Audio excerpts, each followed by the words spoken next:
સુરતના લિંબાયતમાં ચોરી ઉપરથી સીના ચોરી. પહેલા યુવતીની છેડતી કરવામાં આવીને જ્યારે ફરિયાદી પક્ષ છે તે આરોપી પક્ષના ત્યાં ઠપકો આપવા ગયો તો આરોપીઓએ જીવલેણ હુમલો કરી દીધો. આ ઘટનામાં એક યુવકનું મોત નીપજી ગયું. આ બાદ હવે સુરત પોલીસે આરોપીઓની કરી તાંટિયા તોડ સર્વિસ. શું મામલો છે વિગતે વાત કરી. નમસ્કાર, જય માતાજી મિત્રો, હું છું આપનો મધુસૂદન બારોટ. મિત્રો, આપને જણાવવાનું કે આજે એક નવો સ્ટુડિયો ઓપનિંગ કર્યો છે જેનું નામ છે ઓમ રેકોર્ડિંગ સ્ટુડિયો, જેના આપણા હોનર છે સમીરભાઈ શાહ. જે સ્થળ છે અમદાવાદ પાલડી. તો મિત્રો, ગુજરાતથી બહાર અને ઓલ ઇન્ડિયાથી તમે ક્યાંય પણથી જો સારા ગીતો હોય, કોઈ પણ પ્રકારનું ગીત હોય, તમારે જો ગાવું હોય તો ઓમ રેકોર્ડિંગ સ્ટુડિયોનો જરૂરી મુલાકાત લેજો. અહીંયા બહુ સારું મ્યુઝિક અને બહુ સારા પ્રકારના ગીતો મળી રહેશે, જેમાં નામી અનામી તમામ પ્રકારના કલાકારો અહીંયા રેકોર્ડિંગ માટે આવે છે અને આવશે.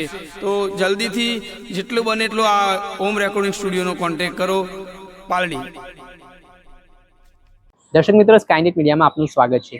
વાત કરીએ સુરતની તો લિંબાયતમાં વોટિંગના દિવસે એટલે કે 26 એપ્રિલની આસપાસ આડોશ પાડોશમાં રહેતા લોકો હતા, જેમાં આરોપી પક્ષના એક યુવક દ્વારા યુવતીની છેડતી કરવામાં આવી. આ ઘટનાને લઈને વિવાદ વકર્યો. યુવતીના પરિવારજનો યુવકના ઘરે ઠપકો આપવા માટે પહોંચ્યા, ત્યારે આરોપીના પક્ષના લોકોએ યુવકને ઠપકો આપવાની જરૂરિયાત હતી તે બદલે યુવતીના પક્ષ સાથે ઝઘડવા લાગ્યા. ઉગ્ર બોલાચાલી થઈ, વિવાદ થયો.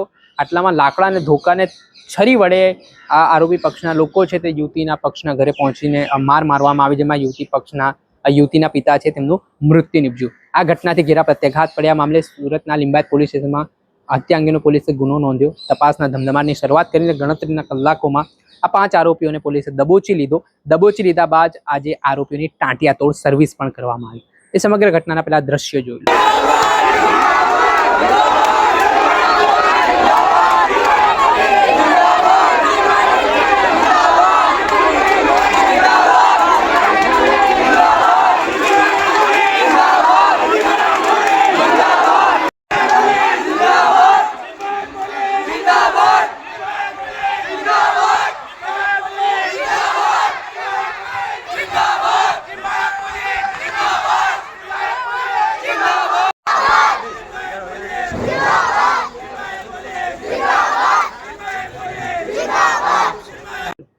આ દ્રશ્ય છે સુરતના લિંબાયતના, કે જ્યાં આરોપીઓની સર્વિસ કરવામાં આવી છે, તેમને કાયદાનો ભાન કરવામાં આવ્યું છે અને જે રીતે તેમને કાયદો વ્યવસ્થા કથળી છે તે બાબતે પોલીસે આરોપીઓની શાન ઠેકાણે લાવી છે. ત્યારે બીજી તરફ સુરત પોલીસ જિંદાબાદના પણ નારા લાગ્યા. દર્શક મિત્રો, આવા જ વિડીયો જોવા માટે સ્કાયનેટ મીડિયા જોતા રહો.